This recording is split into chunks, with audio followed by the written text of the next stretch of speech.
Hey guys, this is Josh Peak. Welcome to the Josh Peak Show, where I'm your host.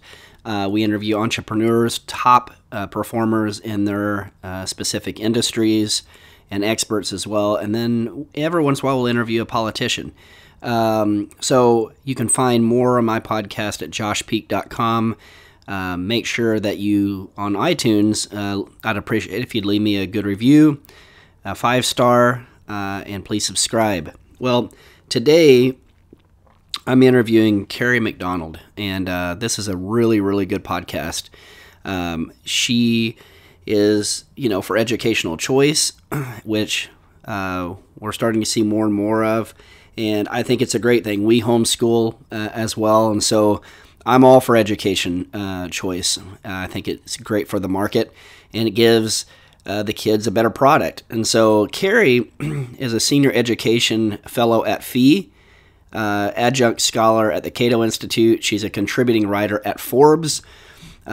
She is going to explain a little bit about the controversy that's going on right now between an article from an academic from Harvard going against homeschooling, and this person just took a wrath of fire back.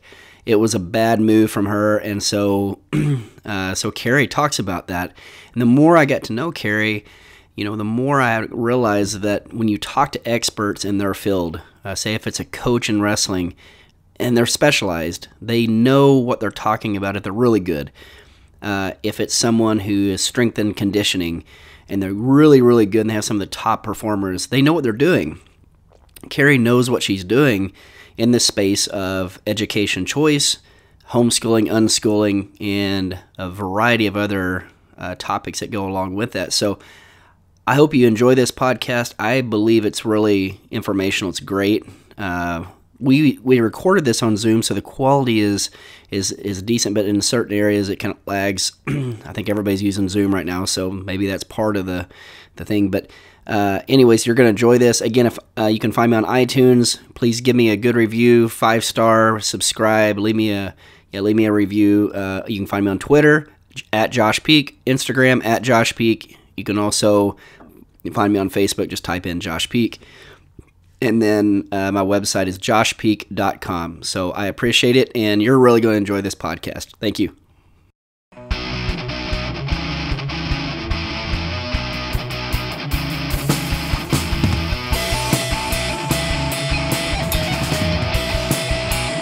Josh Peak Show.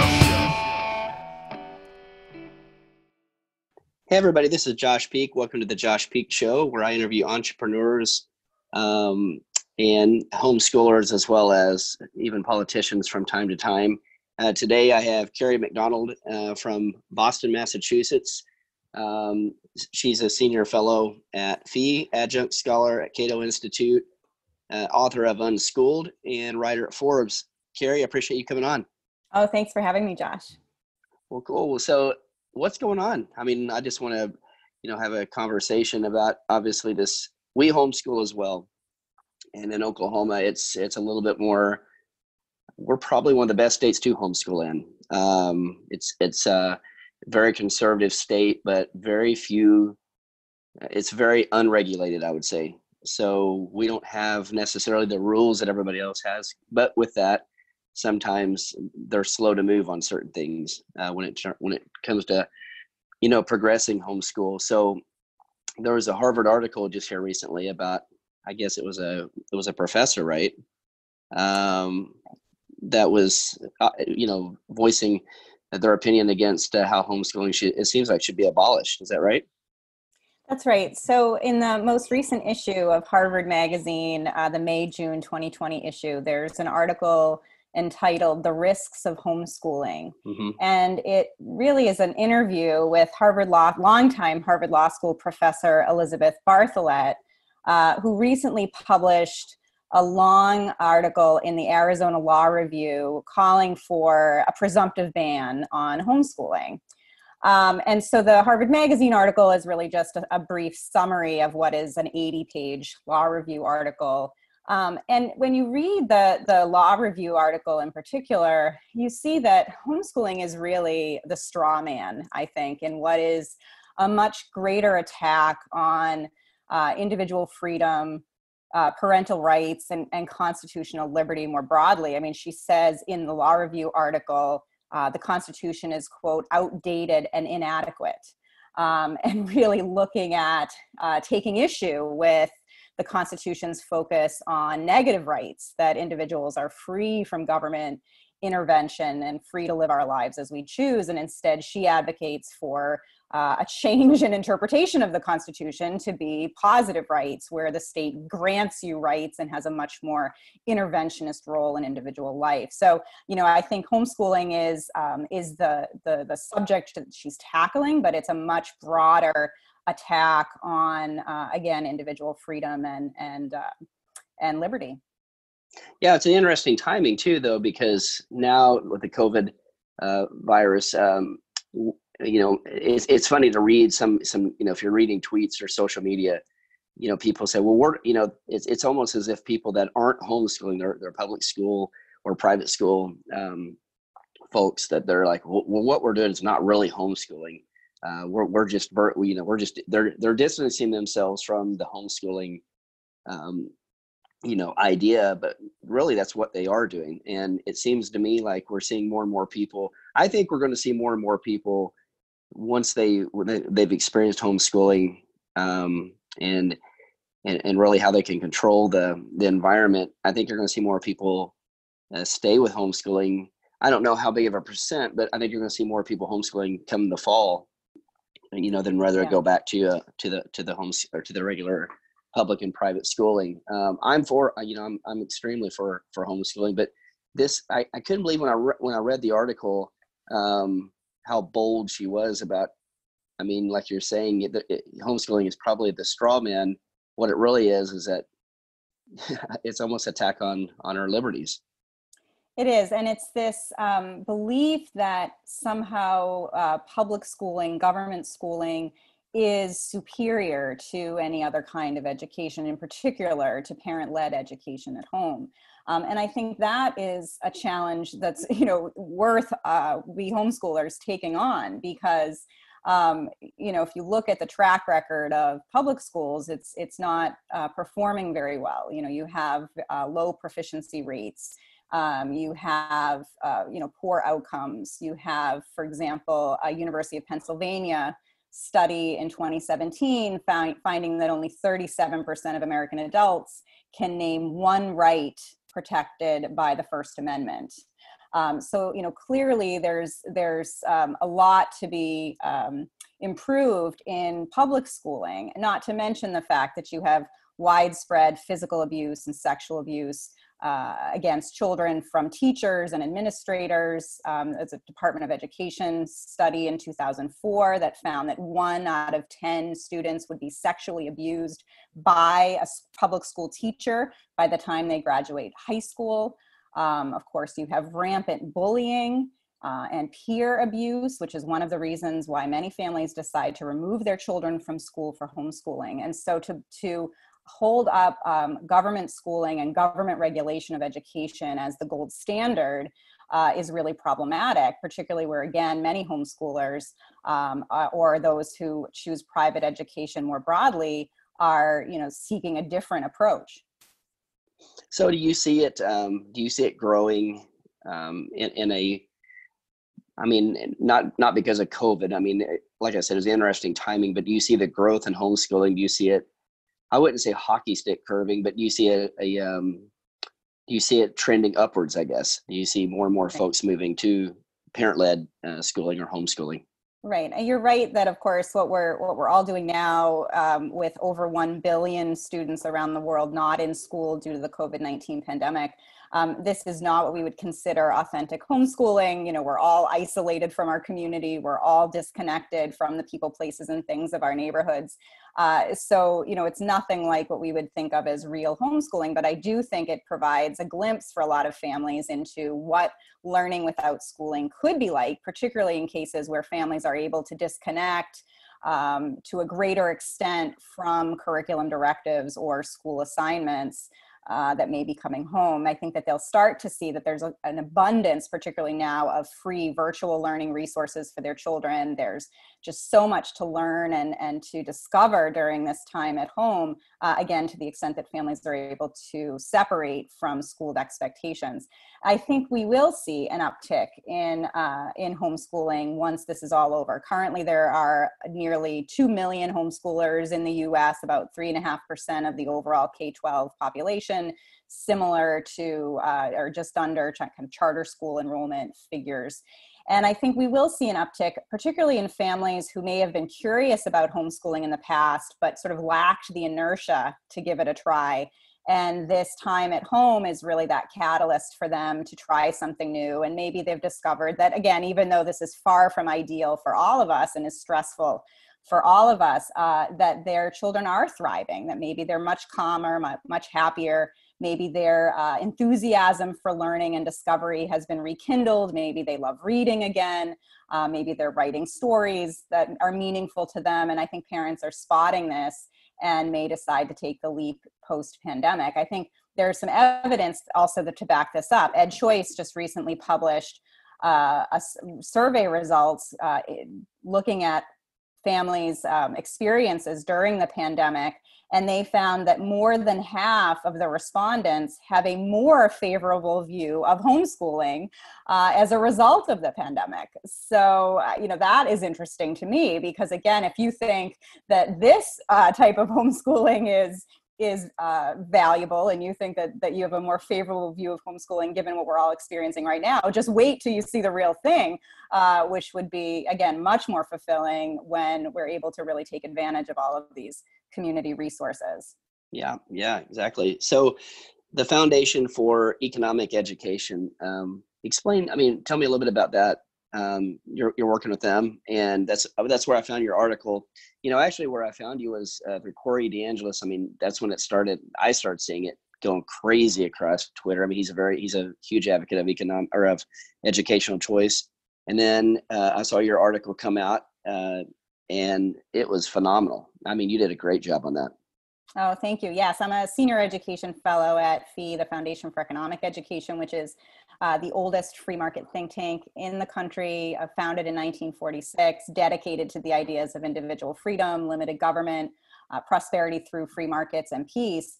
And I wrote an article in the response to this Harvard Magazine article. I'm a Harvard alum and a homeschooling mom. And I wrote a letter to the editor of Harvard Magazine expressing my shock and disappointment to what is really a one-sided article and one-sided perspective on homeschooling. And I submitted that over email to the editor of Harvard Magazine, and then republished on fee.org's site soon after the Harvard article came out. And that I think was met positively by a lot of people who felt like this was a real unfair attack against homeschooling. The article, and then again, this much longer Arizona Law Review article that the professor wrote really paints a caricature of homeschooling that is nothing like 21st century homeschooling. Homeschoolers today are really much more reflective of American society more broadly. In both articles by the law school professor, she says, for example, up to 90% of today's homeschoolers are Christian. And I have two responses to that. One is, so what if that were true? Why would that be a reason to call for greater regulation or banning homeschooling? But the reality is that's not true. About 2/3 of today's homeschoolers identify as Christian, which is reflective of the American population more generally, where 2/3 of Americans today identify as Christian. Even still, even those families who would indicate that they were religious, religion is not the primary motivator for parents choosing to homeschool. So the latest federal data out of the U.S. Department of Education finds that religion is not the top motivator for families, even if they are religious, that the number one motivator for families choosing homeschooling today is concern about the environment of other schools, including safety, drugs, and negative peer pressure. So again, it's parents that are opting out of a state-run system of education, finding it not to be safe for their children, finding that it's not a good learning environment for their kids, and are choosing something different. So there were just so many mischaracterizations of homeschooling, really just this stereotype of homeschooling that is far from the reality. And again, you see that in the past decade, the most growth, for example, in the homeschooling population has been with urban secular families who are rejecting kind of standardized test-driven schooling and want a more personalized approach to education. You find that the number of Black homeschoolers doubled between 2007 and 2012 to 8% of the overall homeschooling population. And Hispanics represent 25% of the overall homeschooling population in the US, which is equivalent to the Hispanic representation in the school-age population currently in the US. Wow, that's good. Those are some good statistics. You did a really good job in the article. I mean, I think when she first started it off, when she was talking about that, was part of what I think she was using as almost as an excuse in my mind, is the abuse going on, protecting against abuse going on with families. My deal is, well, like you stated, that's going on in public schools, that's going on in private schools. So it really doesn't hold a whole lot of water. That's the reason a lot of people are homeschooling, is to get their kids away from that abuse she talks about.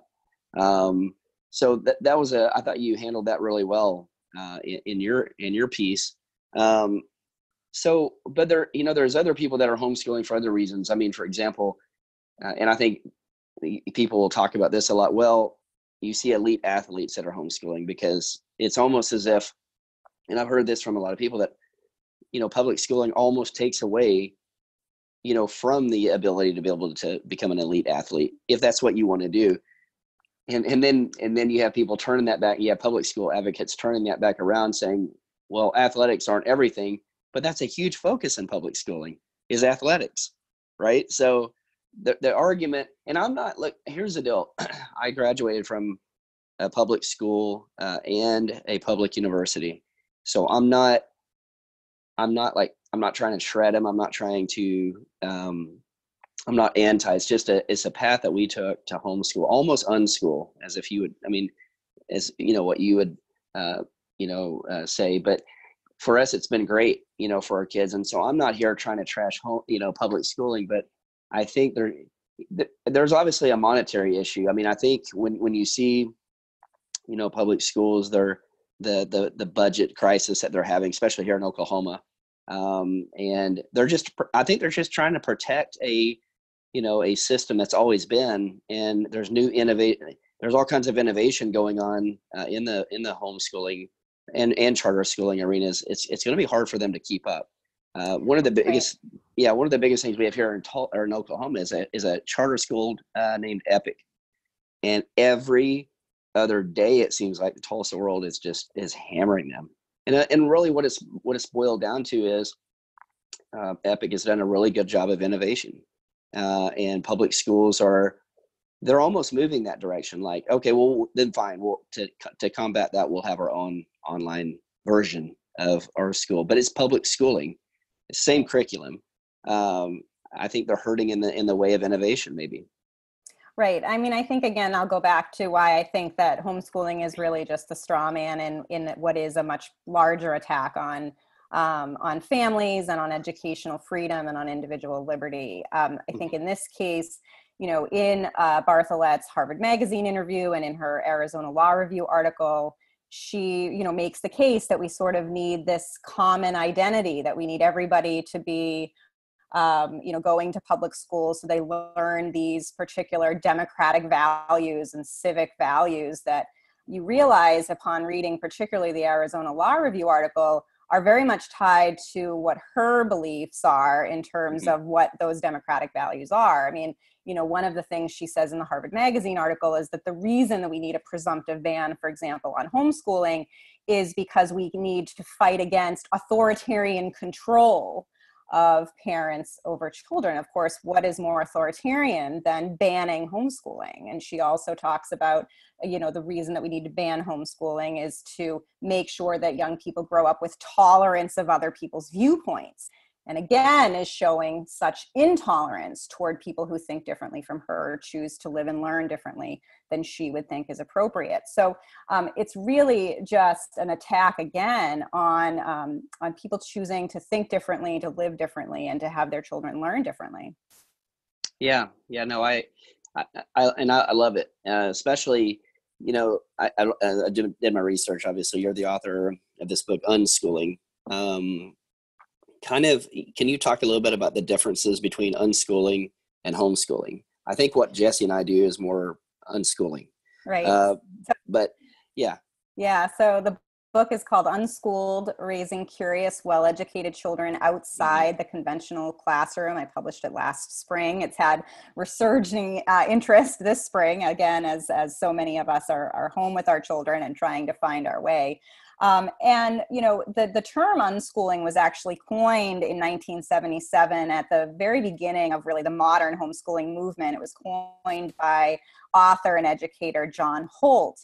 And at the time, interestingly, homeschooling emerged as part of the countercultural left in the late 1970s, and then it was expanded during the 1980s and 1990s through religious conservatives, and now is much more of sort of this ideologically diverse group of families. But John Holt coined the term unschooling in 1977 to mean taking children out of school. And at the time, homeschooling was illegal in many states, or it was not legally recognized. In other words, it was sort of fuzzy in terms of what parents' rights were to educate their children at home.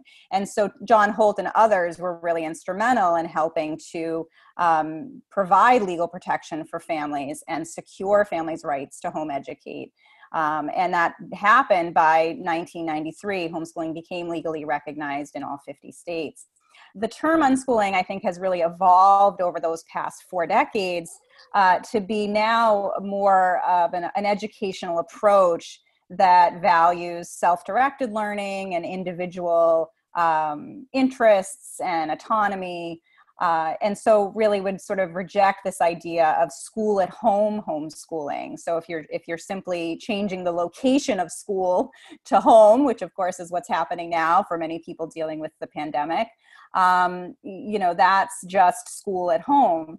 And unschooling would say, try to disconnect from these schooled expectations, from this kind of top-down, one-size-fits-all curriculum, and instead recognize that young children have an exuberance for learning. They're naturally curious. They are constantly asking questions, much to the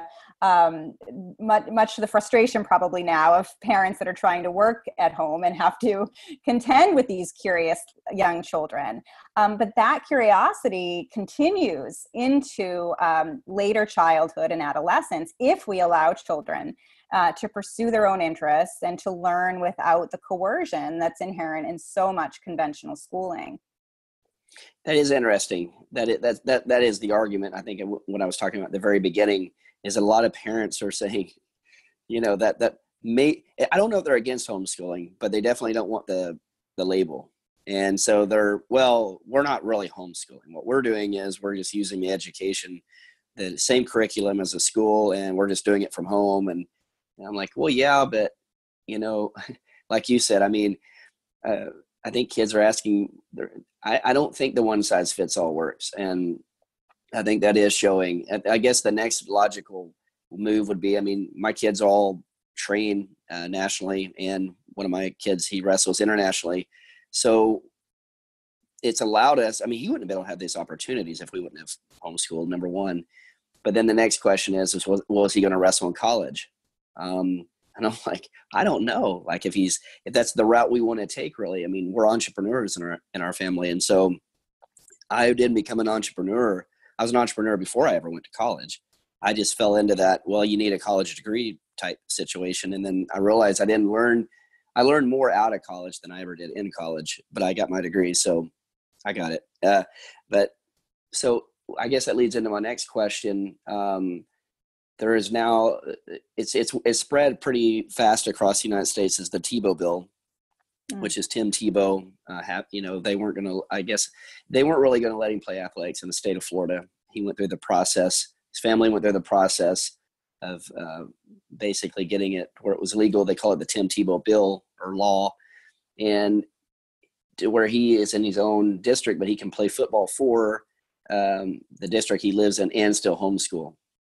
And that's passed in 30 plus states. In Oklahoma, it was brought to the House, never made it into committee because of a big homeschooling group here in Oklahoma that said, we don't want the Tebow bill because we're afraid that is a doorway for the state legislature, the state to tell us and dictate how we're going to school. So I understand both sides of it. Mm-hmm. For me, I would love for it to happen because it would allow my son to wrestle for a district, right? And be able he'd be able to have a chance to wrestle for a state championship. And there's other people that have the argument of, well, why would you're homeschooling? Why would you basically privately, why would you want to then go and use part of a public school then? Because you're paying taxes. Because I'm paying taxes. The other side of that is I see where the homeschooling group here in Oklahoma are concerned about that. But on the other side of things, if it's an opt-in type bill to where you opt in and you have to meet a certain criteria, and maybe you do have to take some of the same things that a public school kid has to take. Well, if you don't want to be a part of that, then you just don't opt into that bill, right? You don't opt into that that type of situation. You can continue to homeschool or unschool however you want. So I'm torn by it a little bit. Our other option is don't even wrestle, don't even go through the school and just go more international style and go more the Olympic route. And obviously that's the ultimate goal anyway. But it is an interesting thing in Oklahoma. You would think they would want it, but and I think a lot of families want it and a lot of people want it, but there's a huge contingent of people that do not want it for that reason. Yeah. Two things. First, just to go back to your point about being entrepreneurs and the freedom that provides for you, I'll just give one more statistic from my Unschooled book that a survey by Dr. Peter Gray at Boston College, who writes the foreword to my Unschooled book, he did a survey on grown unschoolers and found that more than half of the grown unschoolers in his survey were working as entrepreneurs. Mm-hmm. In fields that related to interests that emerged during their childhood and adolescence, and really the sense of kind of personal agency, creativity, individuality, those sorts of things we would find in homeschooling and in unschooling. And so I think that that's another interesting point to make around kind of the future outcomes of homeschoolers and unschoolers. As far as the Tim Tebow bills go, I mean, I think you're right that there is a lot of debate, not only homeschoolers and then against school districts, but also even within homeschooling communities. West Virginia was the most recent state this spring to pass the Tim Tebow bill. And it does have all of these stipulations in terms of the requirements of homeschooling families and the participating athletes do need to have, higher scrutiny from the school district. I think your point is, well, as long as that's opt-in, families are choosing to have that greater oversight, then that's fine. I think homeschooling, independent homeschoolers or homeschoolers who are opposed to Tim Tebow bills would say, but that could potentially weaken our educational freedom, that it could open the door to more regulation of homeschooling families more broadly in that state, even if they weren't participating in a Tim Tebow bill. And that's something, legitimate concern and something to be vigilant about. It also appears in larger discussions around education choice mechanisms, and homeschoolers are divided on these things as well, particularly education savings accounts or tax credit scholarship programs that allow and particularly with the case of education savings accounts, allowing a portion of your tax dollars to come back to you as a family to follow the child And in the case of ESAs, using that money for a wide variety of educational expenses, including classes, lessons, private tutors, private coaches, books and materials, and so on. Again, there's concern there, rightfully, among homeschoolers that could open the door to more regulation of homeschooling. Families did opt into an ESA program. On the flip side is that many more families would likely choose schooling if they had access to some of their tax dollars back, and if they were of the costs of schooling or potentially lost income for a parent to go towards educational expenses.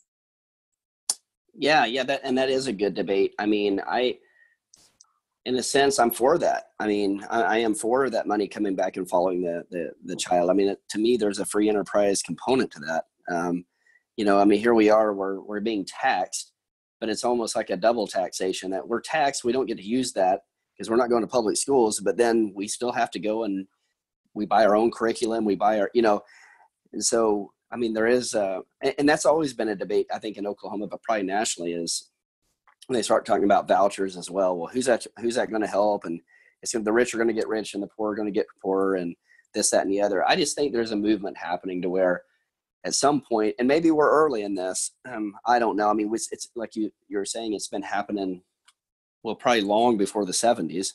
But, you almost feel like you're not a pioneer, but you're early in the stages of this. I think it's going to grow fast. I don't know if, we may not see the Tebow bill happen here in Oklahoma. It has happened in 30 some states, but it may not happen here. And like there's a positive thing about having a very conservative state that has very little regulation on homeschooling. But then the negatives to that is, they're like, look, that's why we have it, because we don't want something coming in that's going to possibly, water down or open up something that hurts our cause. And so here I am for the Tebow bill, but at the same time, I'm for less regulation. So right, and in some ways, it also relates back to kind of our broader discussion around the Harvard Magazine article and Professor Bartholet's attack on homeschooling, which is, one of the arguments that she makes is that homeschoolers, again, completely false, that homeschoolers are isolated from their community. They're not participating in what she would think of as sort of civic engagement.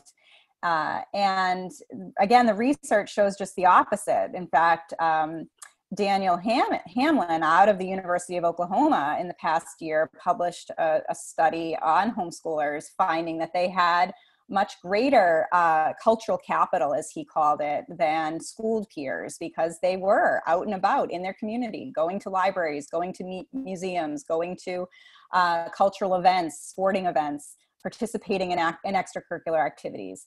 And that echoes earlier research that also finds that homeschoolers have more involvement in extracurricular activities and volunteer opportunities, and actually tend to be more open-minded and more tolerant than schooled peers as a result of that immersion in the community with all kinds of different community members. So this idea that homeschoolers are somehow isolated in their homes and not immersed in their community is simply false.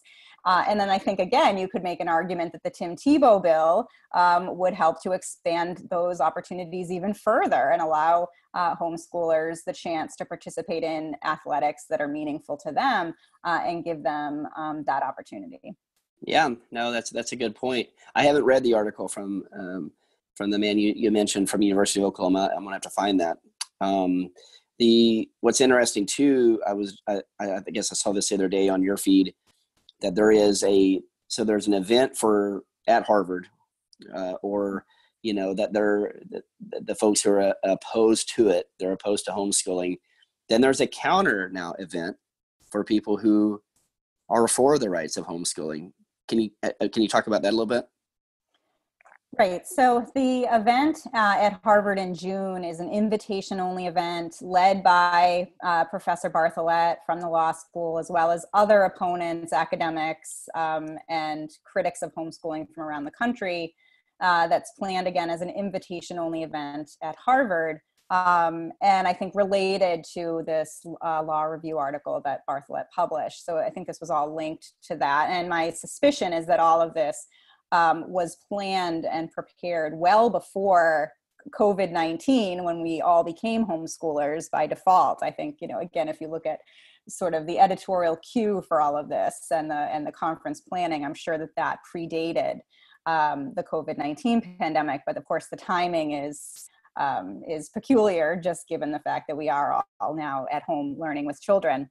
The counter event is this coming Friday, May 1st, that is organized by Kevin Solling, who is the award-winning documentary filmmaker of the documentary War on Kids. He's also written other work like the Student Resistance Handbook and other kinds of things to really push back against compulsory schooling and some of the danger and the harm that coercive schooling can inflict on young people. And he is affiliated with the Harvard Kennedy School. So through that affiliation and a student organization that he created called Ideological Diversity, he was able to put forward this counter conference. It's a virtual conference, Friday, May 1st, open to everybody, open to the public over Zoom.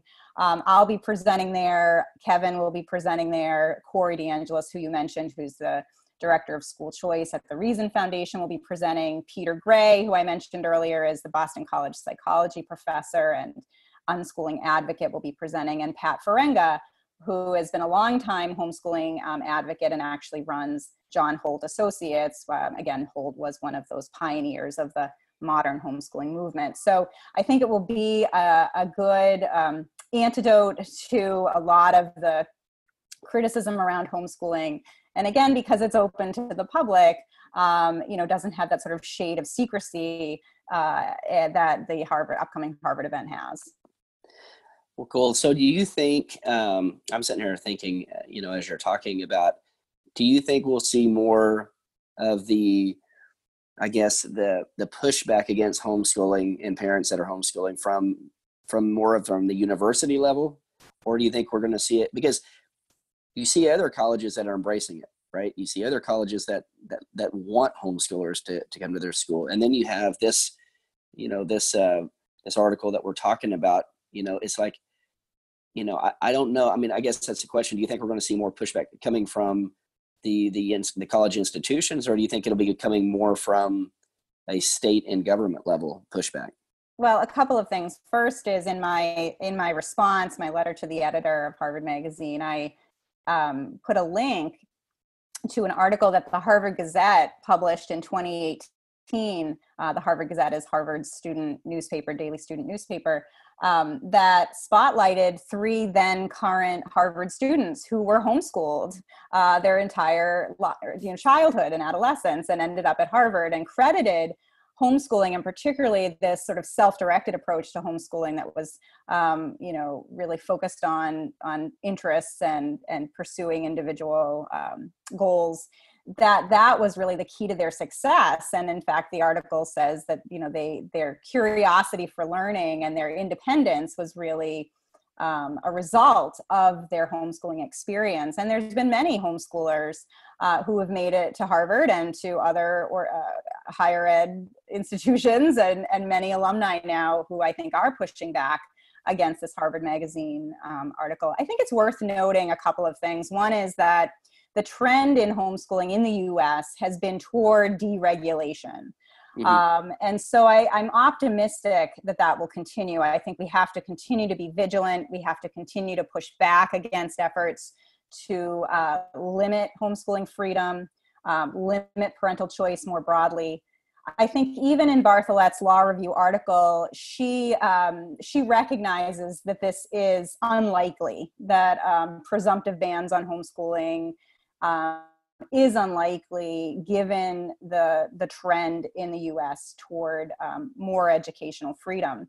That's why, she really pins this on reinterpreting the U.S. Constitution, on following many of the European countries and sort of international trends toward positive rights in terms of the state versus negative rights. Again, in the U.S., we have this presumption that we are free from government intervention, that the state exists to protect our rights of life, liberty, and the pursuit of happiness. And other countries have more of a positive rights perspective where the state grants rights and then have a much more interventionist role in people's lives. So she's really looking at it, I think, more philosophically, more as a reinterpretation of interpretation of the Constitution and how courts might come down on some of this. But I think overall, I'm optimistic that this won't take hold. I think that homeschoolers are very vocal, obviously, about protecting our own rights. But even beyond homeschooling, again, I think so many people realize that this is just an attack on an unfounded attack on one particular group of people who choose to live and learn differently. And that's really antithetical to kind of our American values, these civic values, for example, that Bartholet herself thinks that we should be upholding. We should be tolerant of diverse viewpoints, as she says, and of course, she's doing the exact opposite.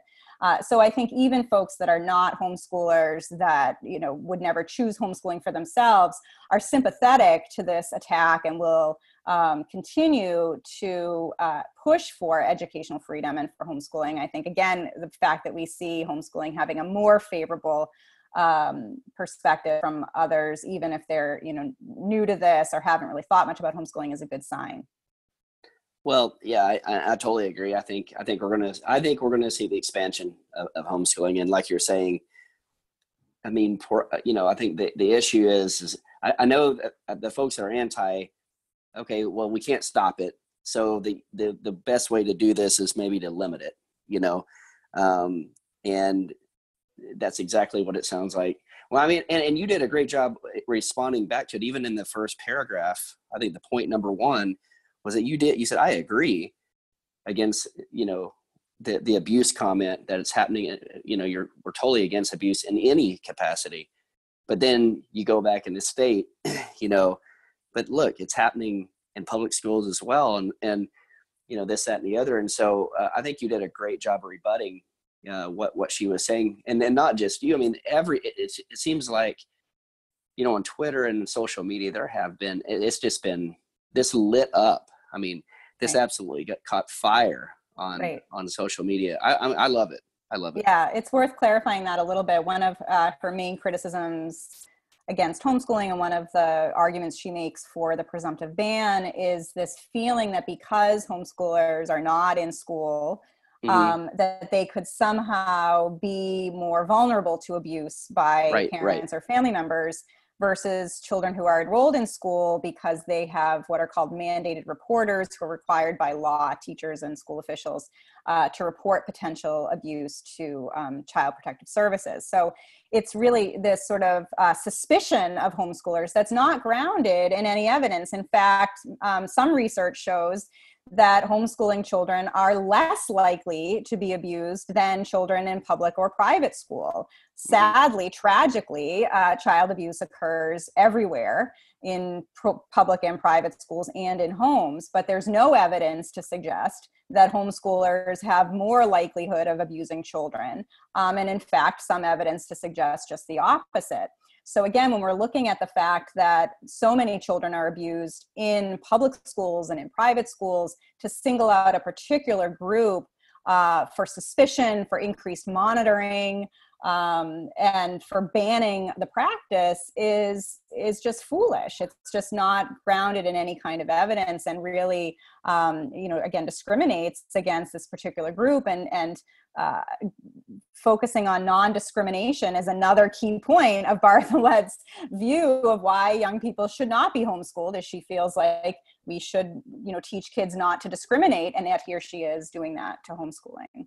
Exactly.